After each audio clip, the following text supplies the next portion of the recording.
a tratar otra sociedad, las sociedades colectivas, y por supuesto, seguimos en el ámbito de personas. Entonces, ¿qué implica aquello? De personas naturales, ¿no? De personas naturales. ¿Qué implica aquello? Que en las sociedades colectivas tampoco pueden intervenir personas jurídicas legalmente constituidas. Son sociedades solo y únicamente de personas, nada más. Alguien me dirá, pero estas sociedades colectivas están un poco más igual que los dinosaurios. Sí, ciertísimo, pero el conocimiento que vayamos a adquirir acá nos va a servir bastante para poder trabajar de manera mucho más sencilla cuando veamos otra sociedad. Nada más por esa situación. Bien, efectuada esa puntualización, nuevamente, mi estimada Noelia, no le queda otra, ya se hizo ver. No, mentira. Por favor, nos colabora, Noelia.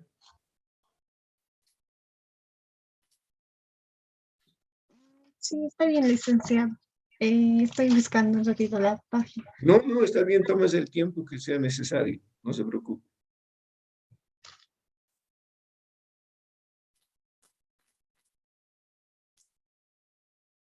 Lisbeth, buen día. Ya, licenciado. Sociedades colectivas, parte 1. Desde el concepto, ¿no, licenciado? Sí, a partir del concepto, mi estimada Noelia. Está bien. Concepto.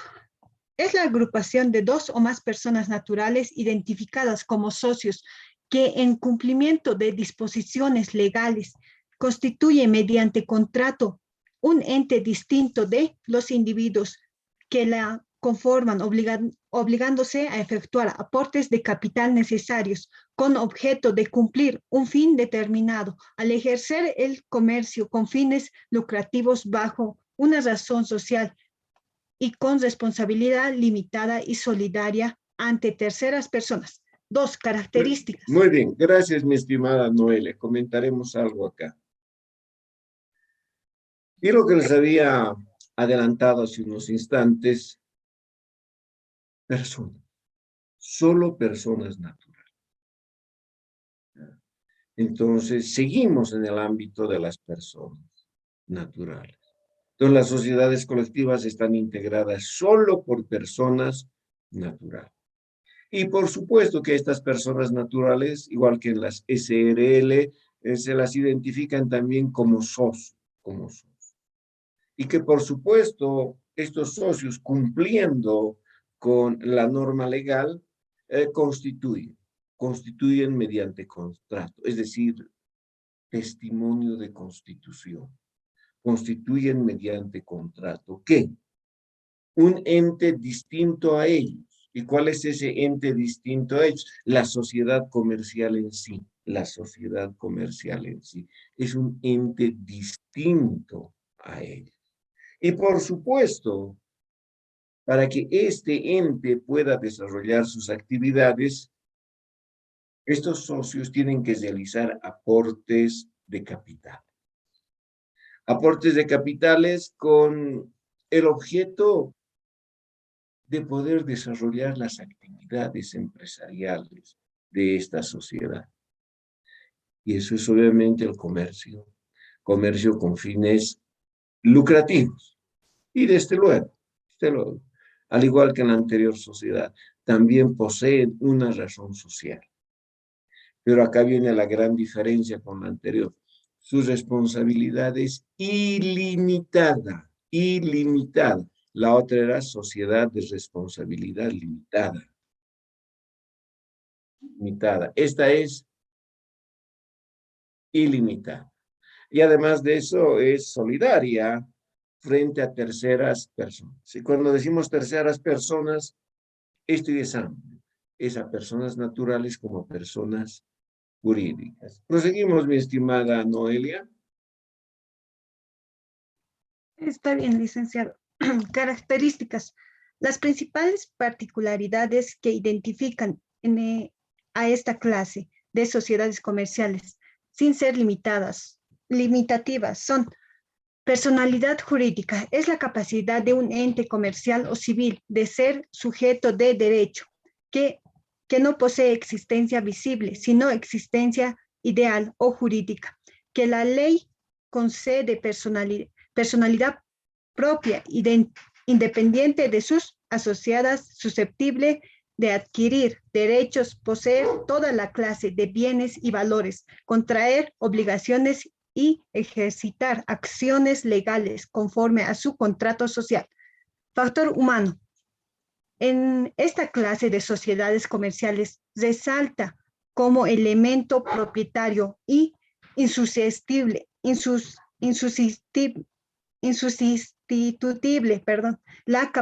la participación de personas naturales, puesto que para todos los miembros componentes de la misma, el vínculo o relación personal es el aspecto más importante, llegando a cierta manera a delegar a un segundo plano a los aportes de capitales efectuados por los socios.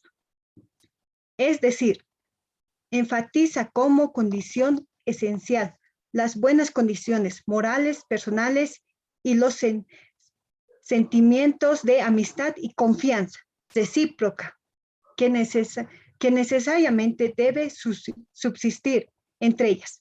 Personalidad ilimitada es el grado de compromiso formal que asume las sociedades colectivas y los socios en la sociedad civil como consecuencia de los resultados, utilidad o pérdida, obtenidos periódicamente, originados en el giro de las actividades desarrolladas.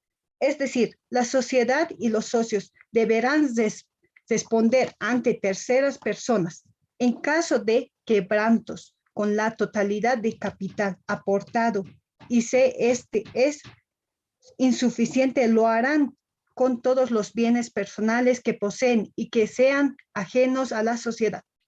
Solidaridad es el alcance y efecto que tienen las transacciones suscitadas en la sociedad respecto a la totalidad de los socios.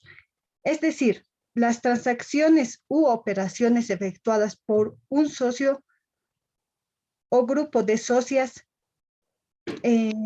representantes designados mediante poder notarial en la sociedad alcanzan a los demás de acuerdo con los resultados obtenidos, siempre cuando hayan hecho un uso a la razón social.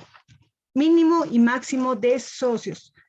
En esta clase de sociedades comerciales, el número mínimo de socios es de 2 y el máximo permitido es de 20. Restricción de actividades. Esta clase de sociedades comerciales no pueden desarrollar actividades de intermediación financiera, bancaria, seguros y almacenes de depósito, WhatsApp, porque estas actividades están, según nuestro ordenamiento jurídico, destinadas a sociedades anónimas. Inexistencia de capital mínimo. Para esta clase de sociedades comerciales no existe normativa legal ni técnica que existe realizar aportes de capital destinados a coberturar un mínimo. Es decir, estas sociedades pueden constituirse con cualquier monto de capital, siempre que ésta sea necesario o suficiente para el desarrollo de sus actividades. Aportes de capital. En esta clase de sociedades comerciales, los aportes de capital pueden entregarse íntegramente al monto de celebrarse el acto de constitución social o entregarse una parte y el saldo en fecha posterior a su constitución.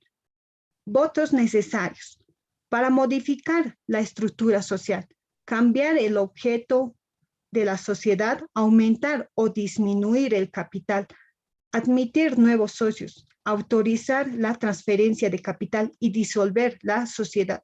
Se requerirá el voto de socios que representan al 100% del capital. Cada socio tiene derecho o voz o voto acorde a la cuantía de su capital aportado, salvo pacto en contrario. Constitución de reservas.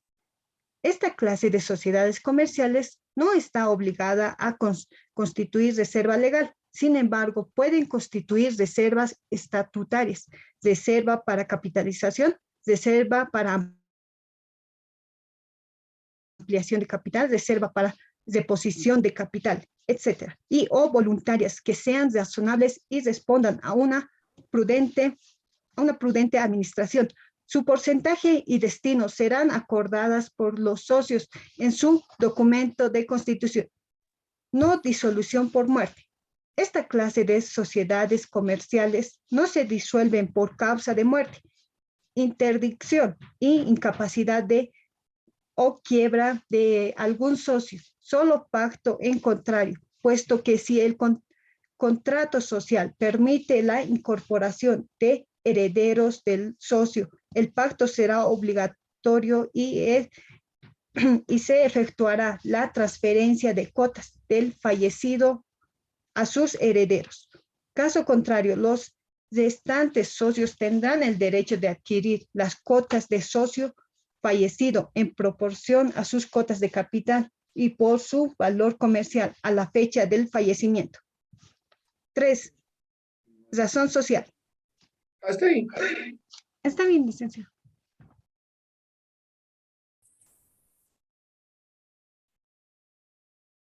Muy bien. Estamos hablando de las características y las características, ya sabemos, para nosotros son las particularidades que identifican a una sociedad comercial y la diferencian de las demás. En algunos casos sí, son similares también, es cierto, como la personalidad jurídica o también conocida como personería jurídica. Simplemente consiste en que las empresas puedan ser sujetos de derecho. Eso implica pueden contraer derechos y obligaciones ante la ley. ¿Por qué? Porque no tienen una existencia material, no tienen una existencia física. Su existencia es ideal, su existencia es jurídica. Alguien me dirá, pero esos muebles son de la empresa. Los muebles. Esa movilidad es de la empresa, la movilidad. Ese edificio es de la empresa, el edificio. Pero la empresa como tal, la sociedad comercial como tal, tiene vida ideal. Entonces, la personería jurídica consiste en eso, en que estas empresas, estas sociedades comerciales, se constituyan en sujetos de derecho. Y por supuesto, son diferentes de los socios o de las socias. Ya hemos comentado el factor humano.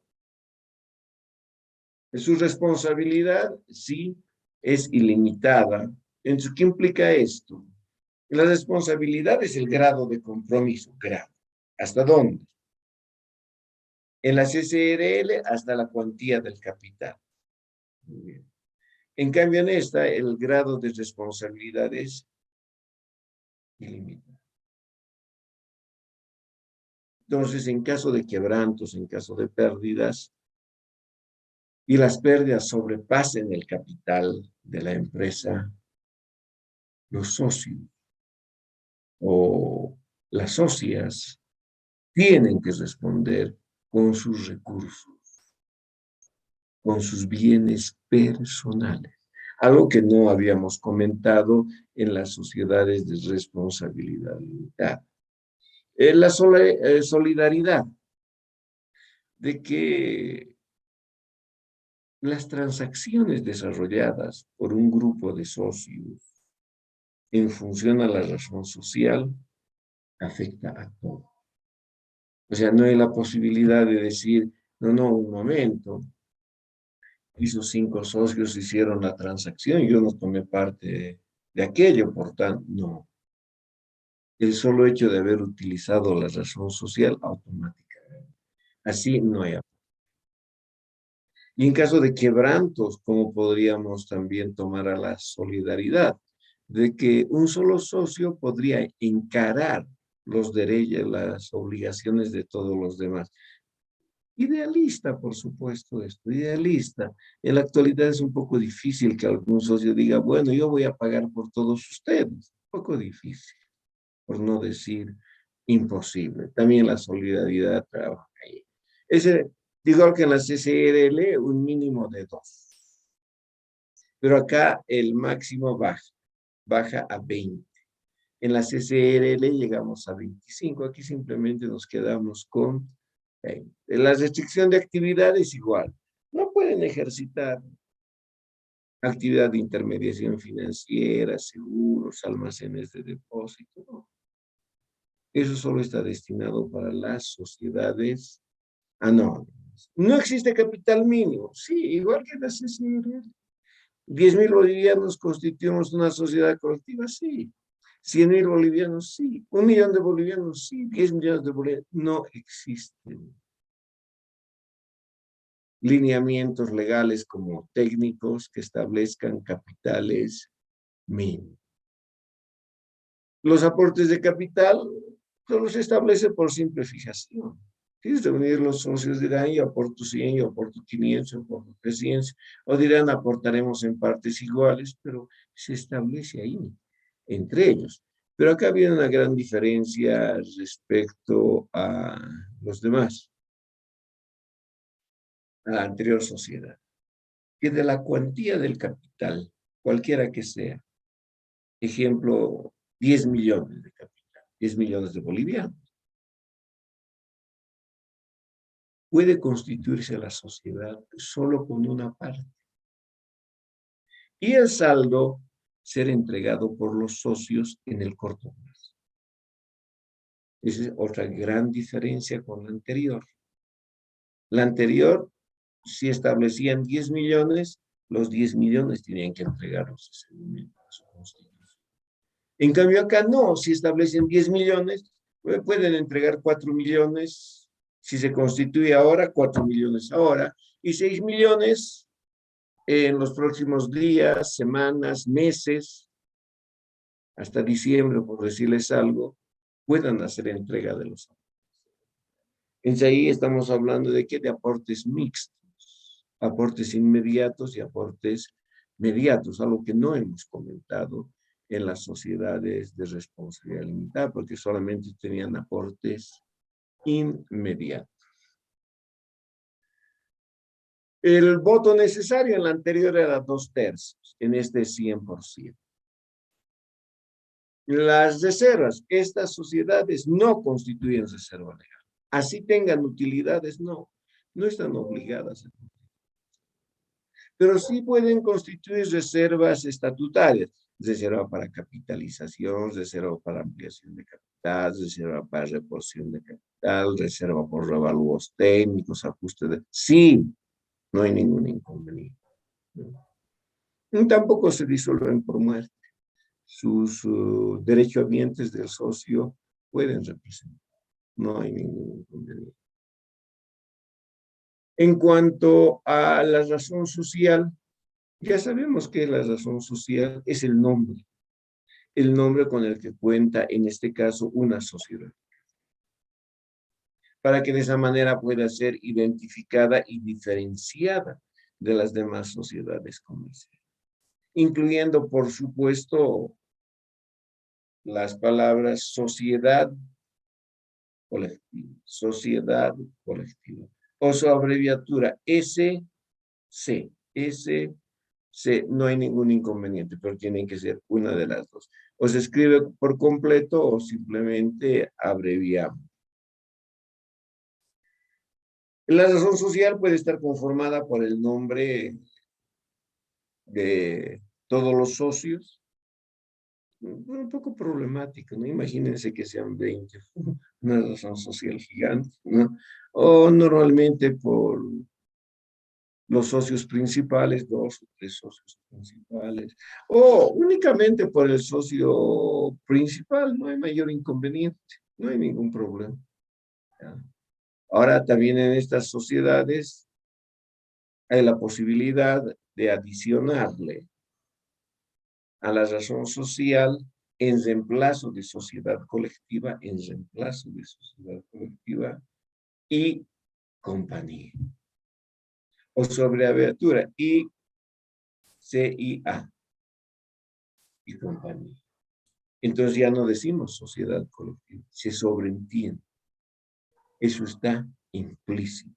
Al decir y compañía, pues estamos haciendo referencia a una sociedad colectiva o sociedad de nombre colectivo. También se reconoce como sociedades colectivas cuando se incluye en la razón social la palabra sucesores, sucesores de, también implícito que es una sociedad colectiva. Acá tienen ustedes ejemplos de razones sociales. Podría ser Almacenes La Estrella Sociedad Colectiva o Almacenes La Estrella SC. Almacenes La Estrella de Pino y Pericón, Sociedad Colectiva. Almacenes La Estrella de Pino y Compañía. Casa Pino y Pericón automáticamente se convierte en colectiva. Fábrica de Muebles Pino y Compañía, sucesores de Mueble Fino. También. Sí, son formas de la razón social que corresponde a aquello, ¿no? Alguna vez, tal vez han leído, tal vez, no sé, que digan esto, ¿no? Lucas e hijos, Lucas y hermanos, ¿sí?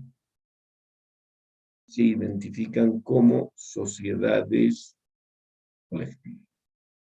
Muy bien. Vamos con su constitución, mi estimada Daniela.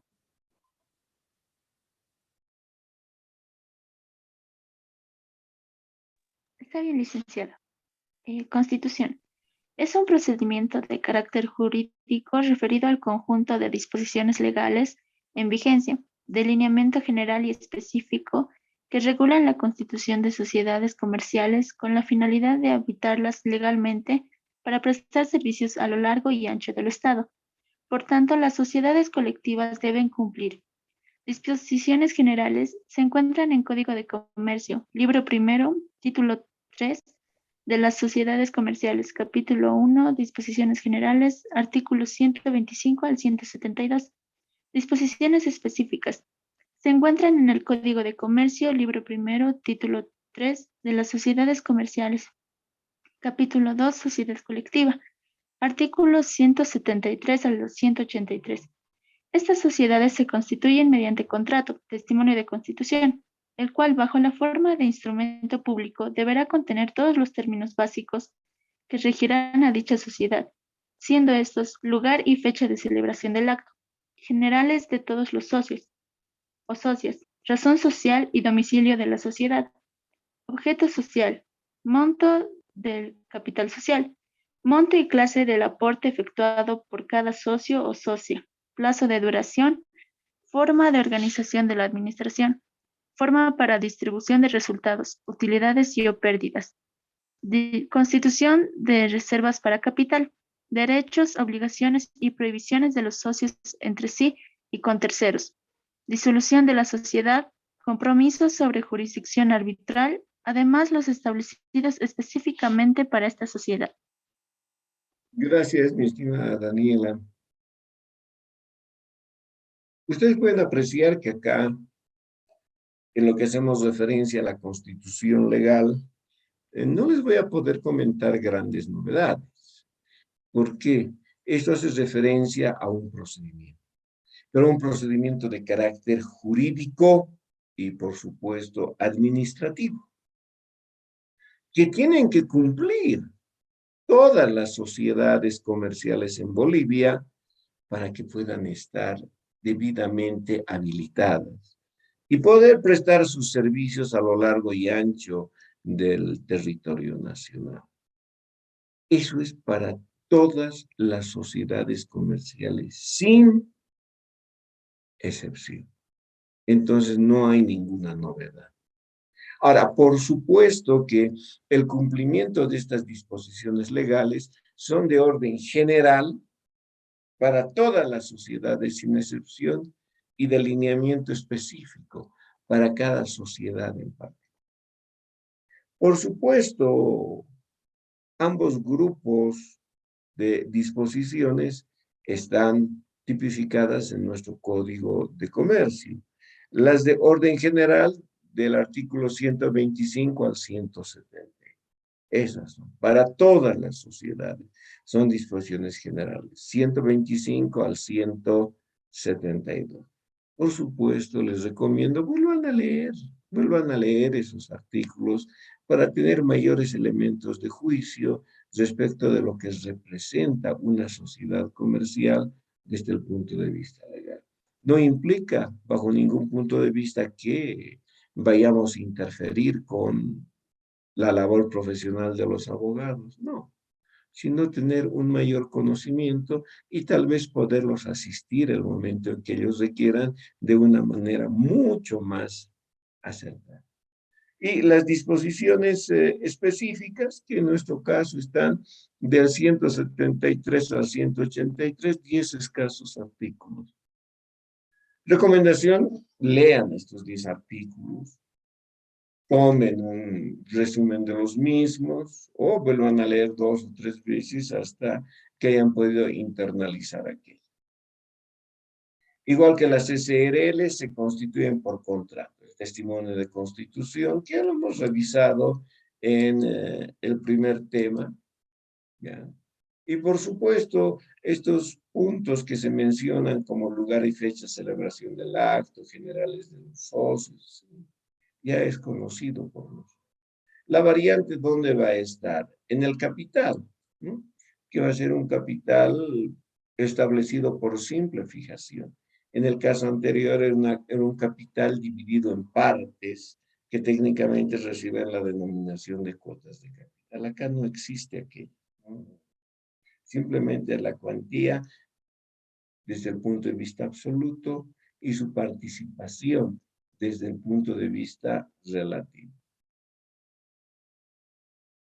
Tenemos acá el numeral 5 que hace referencia a los derechos, obligaciones y prohibiciones de los socios. Que vayamos a encontrar en este acápite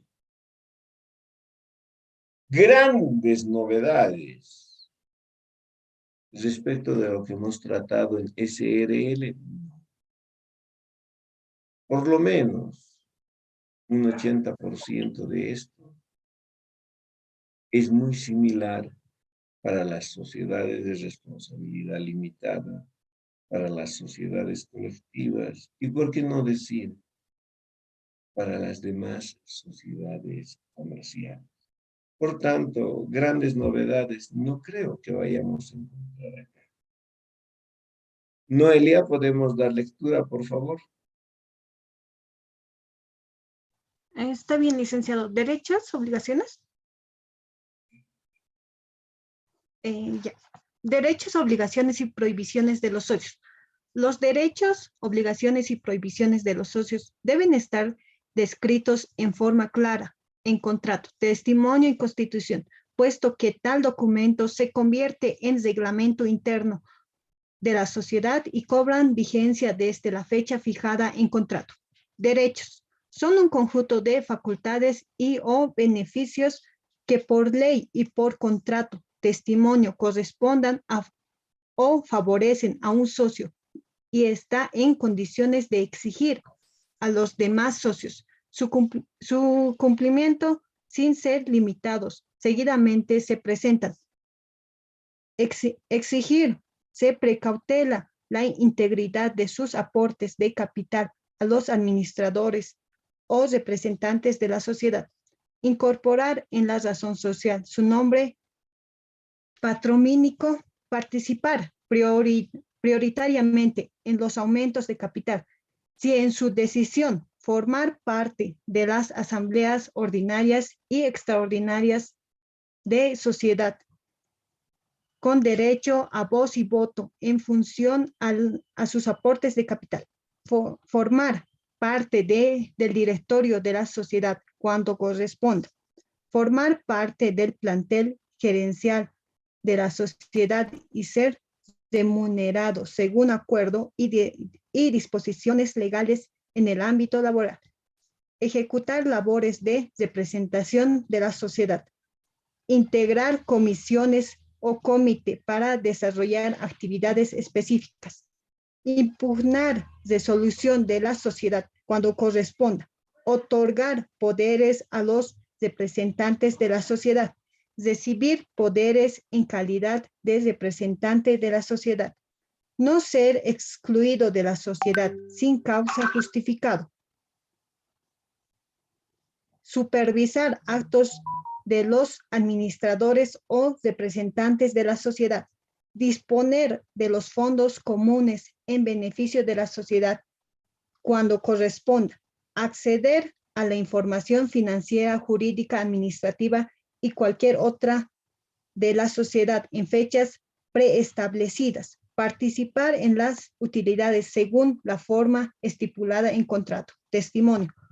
Obligaciones. Son un conjunto de imposiciones o compromisos que por ley y por contrato, testimonio, imponen cumplir a un socio en favor de los demás socios y con la sociedad sin ser limitativos. Seguidamente se presentan: hacer entrega en forma íntegra y oportuna sus aportes de capital a la sociedad, participar en las disminuciones de capital necesarias, asistir a las asambleas ordinarias y extraordinarias de la sociedad con derecho a voz y voto en función a sus aportes de capital, firmar actas de directorio y o asamblea de socios cuando corresponda, desarrollar con eficiencia labores del directorio de la sociedad cuando corresponda, desarrollar con eficiencia labores del plantel gerencial de la sociedad cuando corresponda,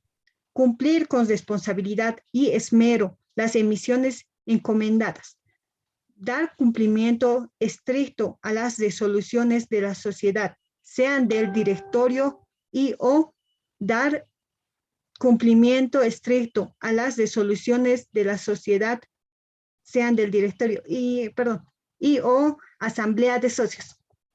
Otorgar poderes a los representantes de la sociedad. Exhibir poderes en calidad de representante de la sociedad. Ser excluido de la sociedad con causal justificativo. No entorpecer los actos de los administradores o representantes de la sociedad. Participar de las pérdidas según la forma estipula en contrato. Testimonio. Velar por el desarrollo lícito de las actividades empresariales. Prohibiciones. Son un conjunto de actos que por ley y por contrato, testimonio, no permiten desarrollar a los socios por considerarse actividades lesivas hacia los socios, la sociedad y terceras personas. Sin ser limitativos, seguidamente se presentan: sustraer el fondo común efectivo no autorizado, disponer de los fondos comunes en beneficio personal, utilizar la razón social para fines personales, pedir información financiera, jurídica, administrativa y cualquier otra de la sociedad constantemente cuando no forma parte de la administración, efectuar competencia desleal con la sociedad, tomar decisiones cuando no le corresponda, dar a conocer información confidencial de la sociedad, arrogarse representación cuando no le corresponda, efectuar labores que vayan en desmedro de la actividad empresarial. Gracias, estimada Noelia. Ustedes se han percatado con bastante facilidad que entre los derechos, conjunto de facultades que poseen los socios para poder exigir algo en su beneficio a los demás socios que les rodean, o las obligaciones, conjunto de imposiciones con las que deben cumplir en favor de los demás socios, o las prohibiciones, aquella conducta negada a los socios por ser lesiva a la sociedad, no tiene variaciones abismales, radicales, de lo que nosotros hemos comentado en las sociedades de responsabilidad limitada. Más por el contrario, diríamos, hay una similitud por lo menos de un 90% de todo lo que se presentan derechos, obligaciones y prohibiciones. ¿Preguntas?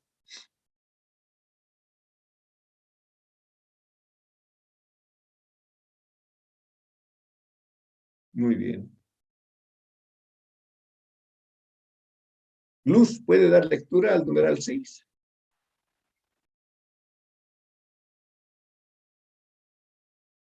Luz, ¿dónde está? Sí, licenciado. Ya, Luz El punto Gabriel, 6. por favor. Ya. Ya. El punto 6, administración. La administración estudia a las organizaciones a través del proceso de planificar, organizar, dirigir y controlar la adecuada utilización de sus recursos humanos, financieros, materiales, tecnológicos, etc., en las actividades que desarrolla, con la finalidad de alcanzar los objetivos propuestos de manera eficiente y eficaz. Por tanto, el citado proceso en estas sociedades estará a cargo de los socios por el derecho que les asiste, pudiendo recaer tal responsabilidad en un grupo de socios o en un solo socio, como también puede ser conferida a terceras personas, decisión que deberá constar un testimonio de constitución, siendo la administración un mandato temporal irrevocable. Dicho proceso requiere del diseño, presentación, aprobación, implantación y seguimiento de políticas gerenciales mediante herramientas tales como manual de organización, manual de dirección, manual de descripción de cargos, manual de funciones, manual de personal, manual de auditoría interna, manuales de contabilidad, reglamentos. ¿Continúa, licenciada? Sí, sí, por favor. Ya. Manuales de contabilidad. Son documentos contables que guían la acción o acciones del personal involucrado en el área de contabilidad y finanzas. Estos manuales describen en forma secuencial y detallada cada una de las tareas, acciones y registros que involucran el diseño de un sistema de contabilidad a ser utilizado por una empresa para generar información financiera. Los manuales de contabilidad emergen como consecuencia del diseño, presentación, aprobación, implantación y seguimiento de un sistema de contabilidad que esté acorde al giro específico de las actividades, al volumen de las operaciones y alcance territorial de una empresa. Estos manuales deberán tomar en consideración normas de contabilidad vigentes, normas jurídicas a ser reconocidas contablemente, actividad específica que desarrolla una empresa. Para mejor estudio, estos documentos contables se clasifican en manual de políticas contables, manual de procedimientos contables y manual de cuentas. Manual de políticas contables. Son guías de contabilidad que describen de forma clara y pormenorizada todas y cada una de las políticas contables a ser aplicadas en el sistema de contabilidad de una empresa, a registrar las transacciones realizadas. Las políticas contables deben ser organizadas, enunciadas y detalladas según la clasificación de los estados financieros.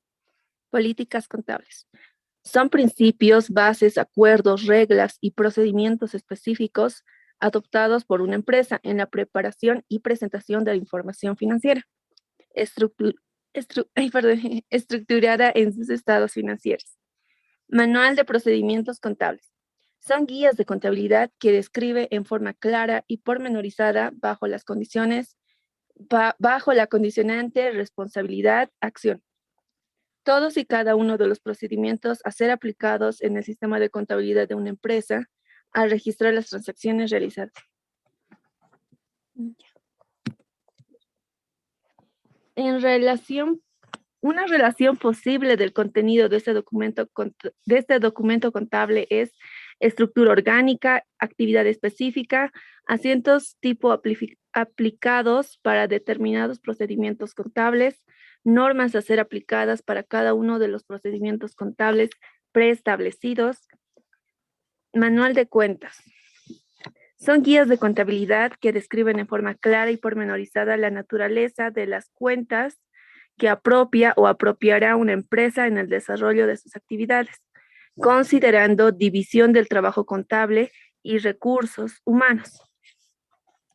Considerando la división del trabajo y recursos humanos, cuanto mayor sea el alcance del manual de cuentas, mayor será la probabilidad de la información financiera producida por el sistema de contabilidad cumpla con requerimientos técnicos.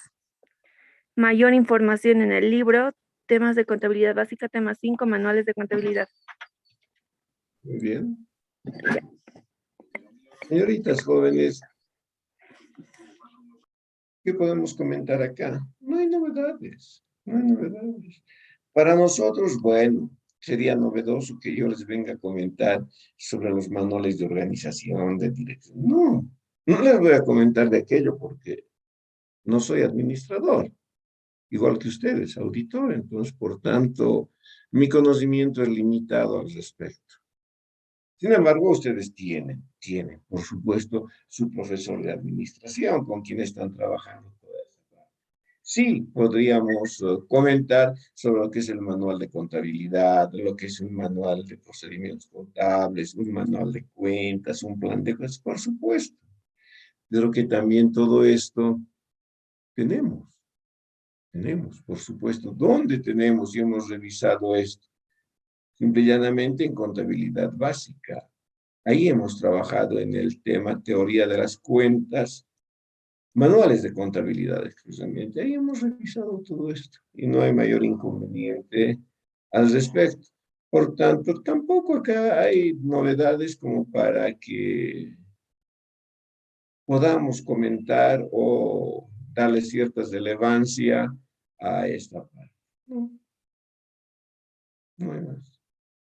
Si revisamos los organigramas, el directorio, la asamblea, estamos bajo la misma condicionante con mínimas variantes.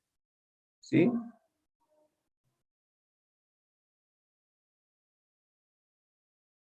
¿Alguna pregunta, algún comentario, alguna sugerencia?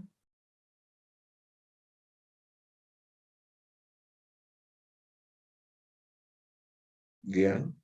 Prosigamos entonces con esta parte de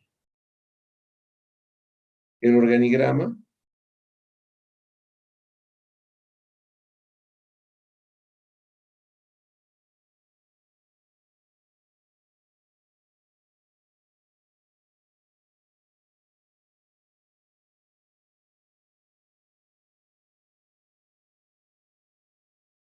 Johan, ¿nos colabora usted?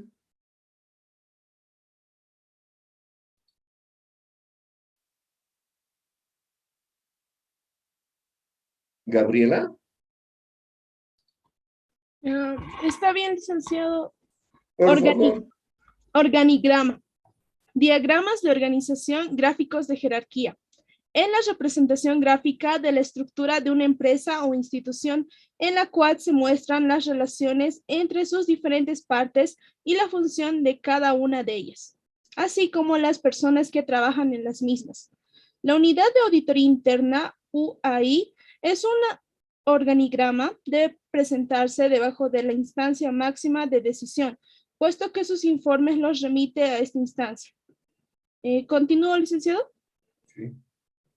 Administradores. La administración de esta clase de sociedades está a cargo de uno o más administradores o gerentes, sean socios o no, designados por tiempo fijo o indeterminado. Su remoción, revocatoria de poderes y responsabilidad responde a ser removidos en cualquier momento sin necesidad de invocación de causa, por decisión mayoritaria, salvo pacto en contrario. La revocatoria de poderes deberá surtir efecto mediante otro instrumento público similar. Renunciar en cualquier momento, salvo compromiso contractual sujeto a plazo. Si la renuncia fuese dolosa o intempestiva, responderá a los daños y perjuicios ocasionados a la sociedad. Directorio. Es el más alto nivel jerárquico de una empresa, que representa el nexo entre la asamblea de socios y la empresa. teniendo por finalidad dar cumplimiento a las decisiones emanadas de las asambleas de socios. Cuando la sociedad está integrada por 10 o más socios, hasta 20, necesariamente se designará un directorio con mínimo de 3 componentes. Los restantes conformarán la asamblea de socios. Los miembros del directorio podrán adoptar denominaciones de presidente, presidente ejecutivo, director ejecutivo, vicepresidente, secretario, vocales, etc. Este directorio deberá reunirse periódicamente, dejando prueba escrita de dicha labor al suscribir actas de directorio. Los miembros del directorio percibirán una remuneración fija o por sesión denominada dietas, fijada por la asamblea de socios, no pudiendo sobrepasar a la máxima remuneración del principal ejecutivo en cumplimiento al decreto supremo 24051. Si la sociedad está integrada por 2 hasta 9 socios, estos conformarán el directorio, haciendo en este caso la instancia máxima de decisión. Asambleas serán convocadas por los administradores o por el directorio, pudiendo ser estas ordinarias y extraordinarias. Asamblea ordinaria será convocada por lo menos una vez al año en el domicilio y fecha fijada por la escritura social en un plazo no mayor a 3 meses de cerrado el ejercicio, con la correspondiente orden del día. El quórum legal quedará constituido con la presencia de socios que represente por lo menos el 50% del capital, excepto cuando se requiera 2/3, siendo sus atribuciones aprobar, modificar o rechazar los estados financieros y el informe de auditoría cuando corresponda. Aprobar la distribución de utilidades cuando corresponda según la forma descrita en el contrato social. Nombrar, ratificar o remover administradores y o miembros del directorio. Aprobar reglamentos. Autorizar aumentos o disminuciones de capital. Modificar la estructura social, otras. Asamblea extraordinaria. Se convocará para tratar algún tema específico. Agotado el mismo, concluye la sesión. Muy bien, gracias, mi estimada Gabriela. En esta parte de los organigramas,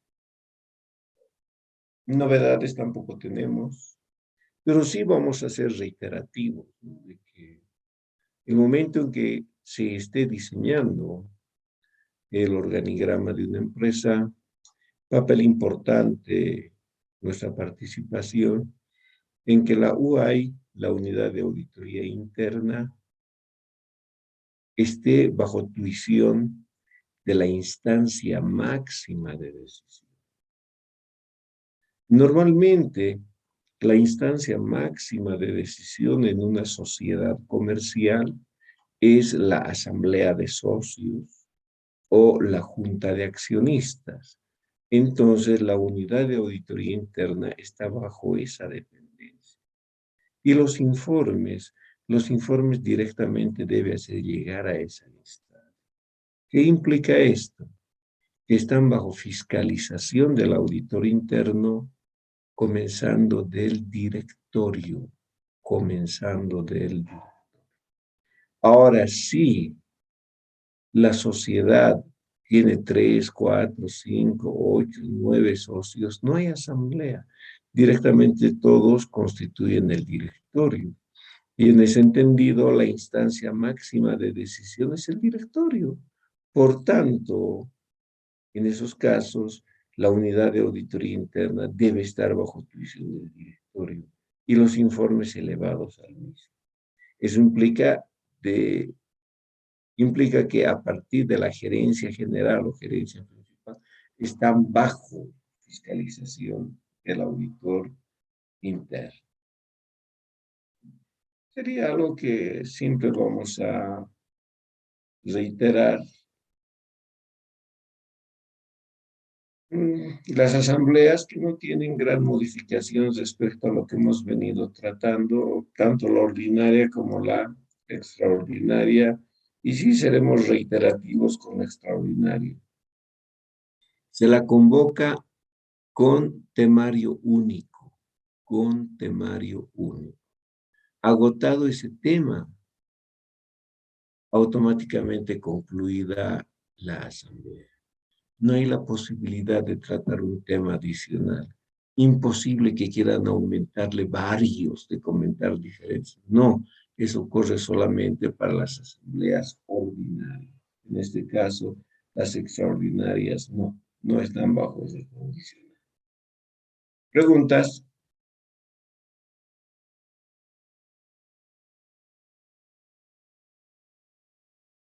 Muy bien. Vamos a lo que ya nos interesa en particular, el capital.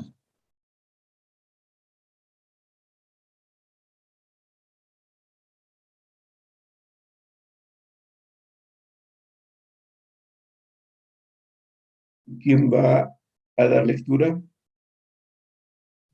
¿Puedo, licenciado? Ya, adelante. Ya.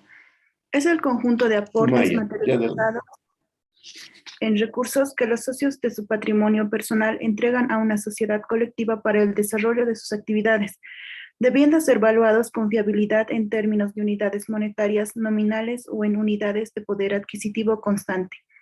Aportes de capital.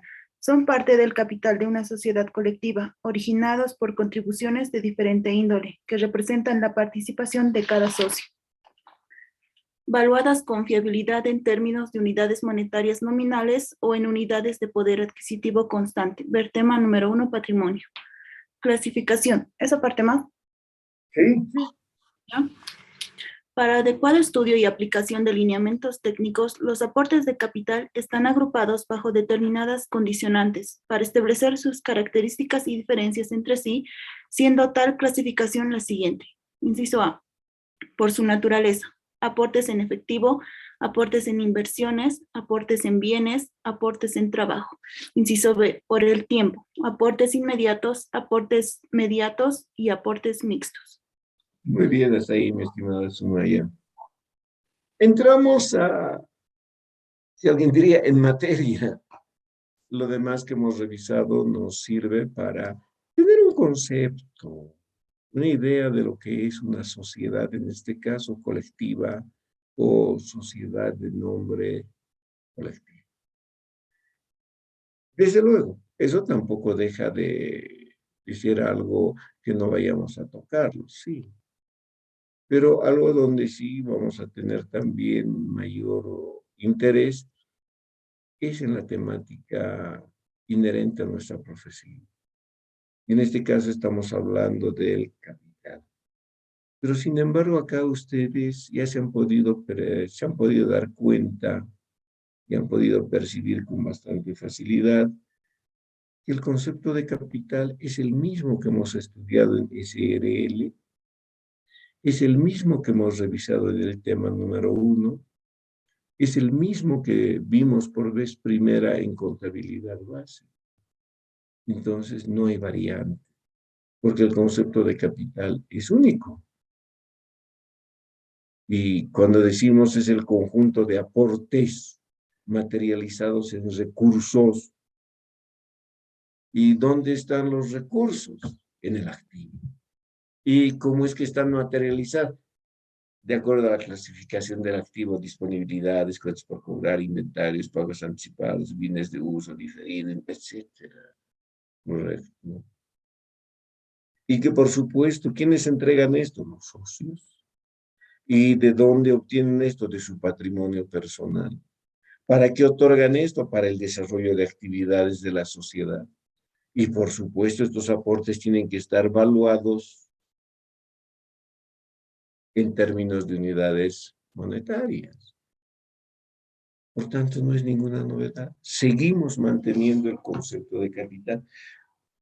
Cualquiera sea la sociedad comercial, el concepto va a seguir siendo el mismo.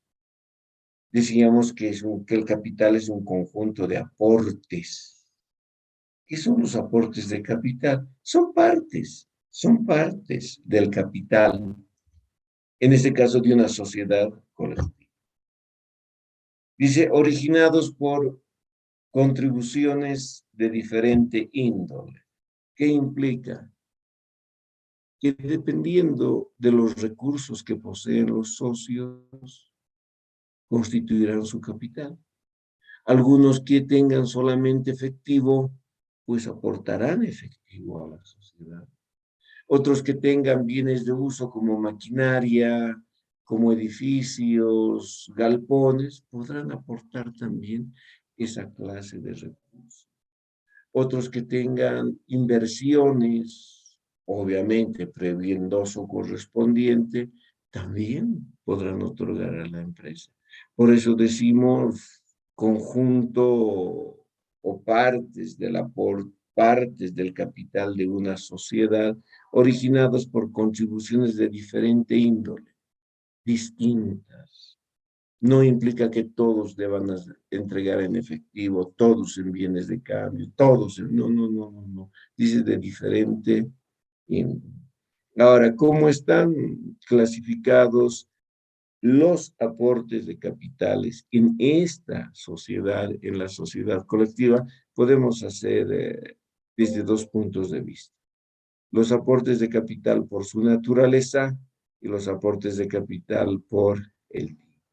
Cuando hablamos de la naturaleza, es lo que justificamos en el concepto de aportes de capital, originados por diferente índole. Y ahí está.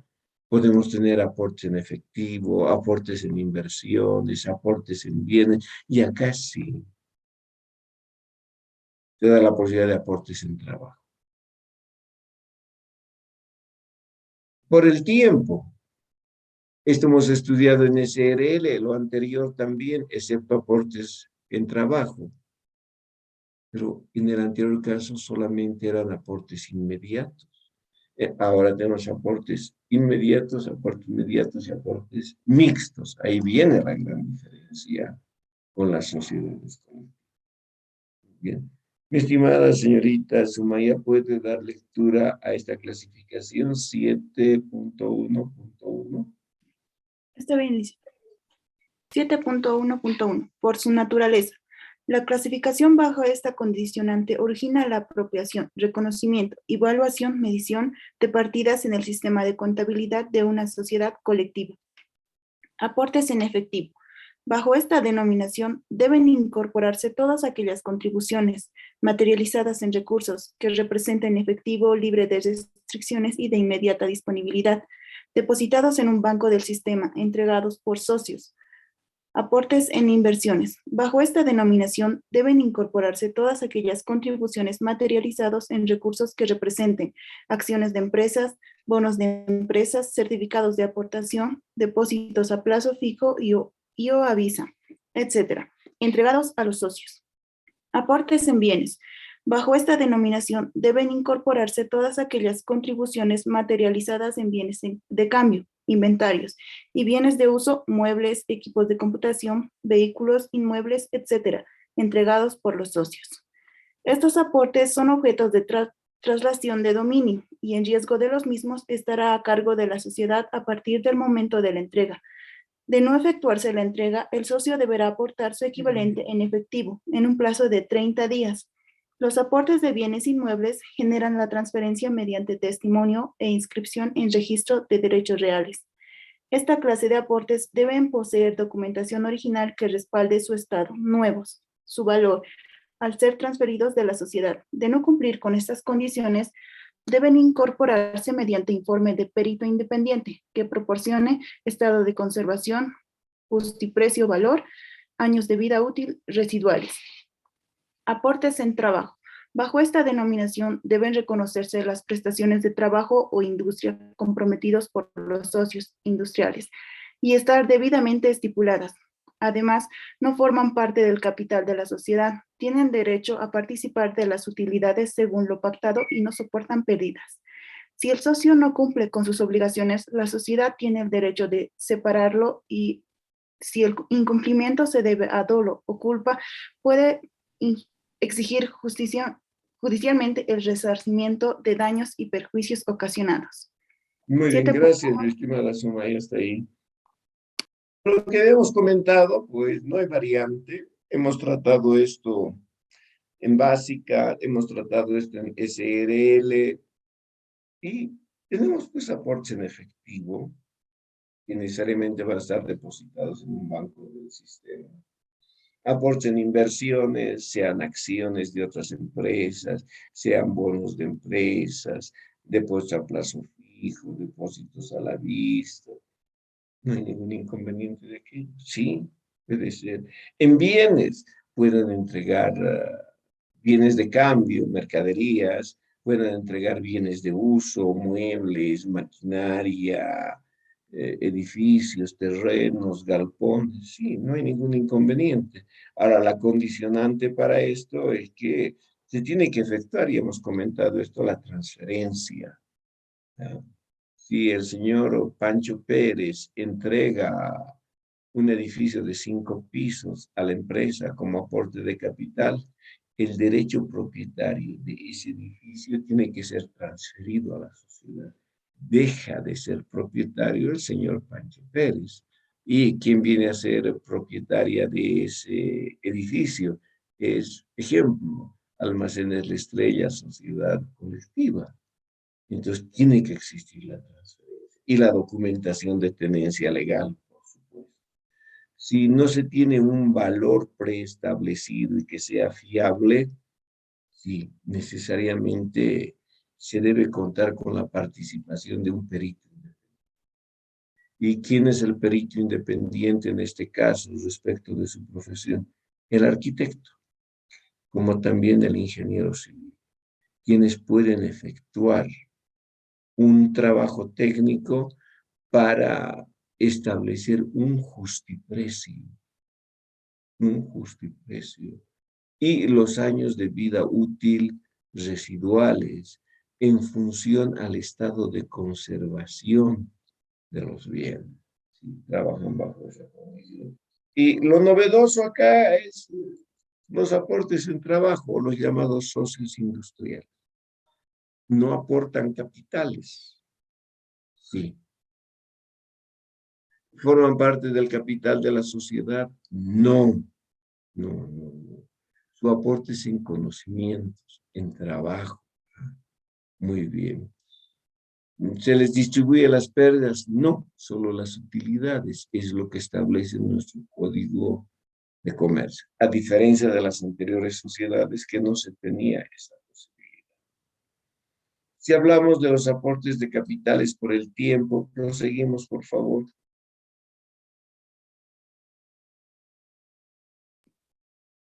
7.1.2. Por el tiempo. La clasificación bajo esta condicionante origina la distinción de los aportes de capital en función a fechas pactadas al momento de construir la sociedad. Aportes inmediatos. Bajo esta denominación se debe identificar todos aquellos aportes de capital que cada socio entrega íntegramente a la empresa al momento de su constitución. Aportes mediatos. Bajo esta denominación se debe identificar todos aquellos compromisos formales asumidos por los socios para entregar aportes de capital a la empresa después de su fecha de constitución. Aportes mixtos. Bajo esta denominación se deben identificar todos aquellos aportes de capital inmediatos y mediatos efectuados por los socios. Muy bien. ¿Qué gran diferencia encontramos acá? Y es gran diferencia por el tratamiento contable, En las sociedades de responsabilidad limitada solo se tenían aportes inmediatos. Es decir, que las sociedades de responsabilidad limitada se constituyen con todo el aporte. Si los socios dijeron 20 millones, pues los 20 millones se entregan el momento de su constitución. Así de sencillo. En cambio, en estas sociedades, no. Pueden, si quieren los socios, realizar el aporte inmediato. Por ejemplo, dijeron los socios 50 millones. Si están en condiciones de entregar los 50 millones en ese momento, pues los entregan. Entonces, técnicamente estamos hablando de un aporte inmediato o aportes de capitales inmediatos al momento de su constitución de la sociedad. O pueden ser aportes mediatos. Y aquí surge esa palabrita que está entre comillas. Son compromisos, compromisos. Claro, compromisos formales que asumen los socios para entregar sus aportes de capitales en un futuro. En un futuro de corto plazo, por supuesto, esto no es un futuro de largo plazo en la otra vida, no, es de corto plazo. ¿Se puede constituir una sociedad así, de esta manera? Desde el punto de vista teórico, sí. Desde el punto de vista práctico, es una mera especulación que vamos a demostrar nosotros, el absurdo contable. ¿Y podrán ser aportes mixtos? Sí, estos ya son digeribles. Estos sí. ¿Qué implica estos aportes? Ejemplo, vayamos a suponer 10 millones de capital. Que los socios, al momento de constituir la sociedad, entregan una parte. Y el saldo en el corto. Ejemplo, los socios dijeron 10 millones. Hoy se está constituyendo la sociedad 26 de abril y hoy entregan 6 millones. Y 4 millones se comprometen a entregarlos entre los meses de mayo, junio y julio. Pregunta, ¿válido? Sí. ¿Puede constituirse la sociedad? Sí. ¿Es real? Sí, porque de los 10 millones hay 6 millones. Y 4 millones están pendientes de integración, algo que no habíamos tratado en las otras sociedades. Si se dan aportes mediatos y se dan aportes mixtos, porque los mixtos es una combinación de aportes inmediatos y aportes mediatos. Entonces, ¿qué implica aquello? Sí. Aquí tenemos cuentas reguladoras de capital. Aquí sí trabajamos con cuentas reguladoras para capital. Esa es la gran diferencia en el tratamiento contable. ¿Preguntas?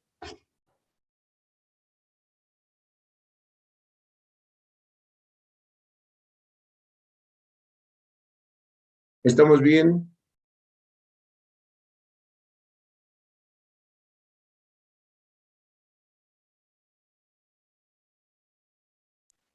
Sí, licenciado. Ya. Entonces, ya tenemos el concepto de sociedad colectiva. Nuestra próxima clase es... directamente es el día lunes. Para el día lunes, 10:30. Lectura previa, tema número 8. Yo creo que podemos fijar nuestro examen para la próxima semana. ¿Qué dicen?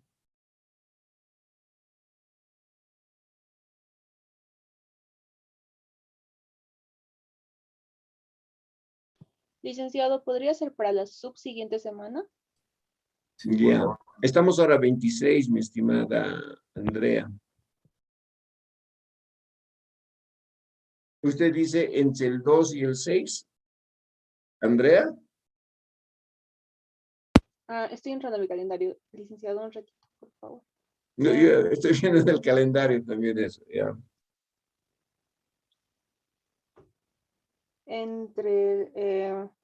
No sé, licenciado, qué dirán mis compañeros, pero la subsiguiente semana sería entre el 9 y el 2.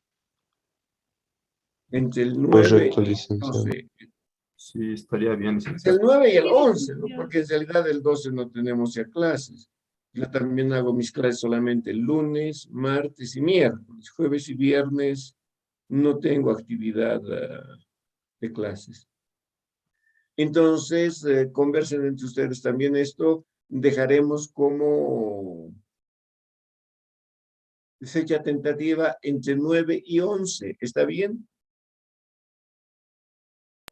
Perfecto, licenciado. Sí, licenciado. Está bien, licenciado. Ya Licenciado. dejaremos entonces como fecha tentativa entre 9 y 11. Perfecto, señoritas jóvenes.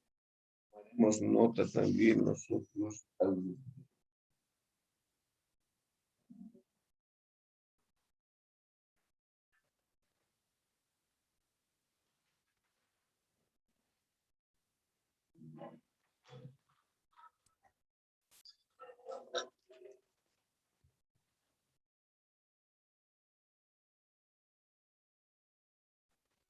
Licenciado, Sí, adelante. Una consulta respecto al examen, ¿va a ser virtual? ¿Y mediante qué, digamos, cómo va a consistir el examen o cómo va a ser, licenciado? ¿Alguna información sobre eso? No creo que sea presencial. Por lo menos la carrera no está trabajando de manera presencial. ¿O ustedes alguna clase hacen de manera presencial? No, Lice. En parte de alguna. No, licenciado. Correcto.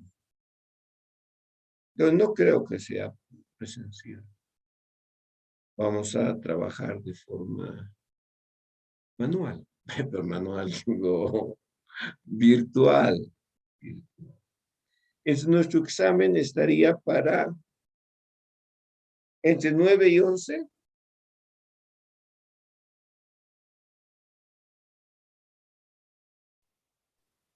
Sí, licenciado. Licenciado. Ya. Entonces dejaremos eso. Yo más estimo que podemos hacer el día miércoles 11. Y el miércoles 11 podemos hacer para que tengan un poco más de tiempo. Y podemos hacer nuestro examen, sí, en la mañana. Empezaremos con la mañana y ustedes, pues, en el siguiente examen harían por la tarde. Nos ponemos de acuerdo en ello. ¿Estamos bien? Licenciado, una pregunta. Los temas para el examen, ¿cuáles van a ser? Hasta acá, pues. Mi estimada Carolina. ¿Sí? Está bien, licenciado, gracias. O sea, licenciado, hasta el tema 7, porque habíamos acordado solo hasta el tema 6. Ya. 6. Está bien, licenciado. Con Edson, ya vamos a hacer el tema 6. Ya, perfecto, no hay ningún inconveniente, ¿no? Quedaremos en eso, señoritas, jóvenes, no hay mayor inconveniente. Nos encontramos, obviamente no con todos, ¿no? Pero con la gran mayoría mañana. Mañana tenemos clases de intermedio. Señoritas, jóvenes, un gusto, hasta el día de mañana. Y los que quieran Hasta luego. repasar esto, miércoles en la tarde. Hasta luego, Hasta luego, licenciado. Gracias. licenciado.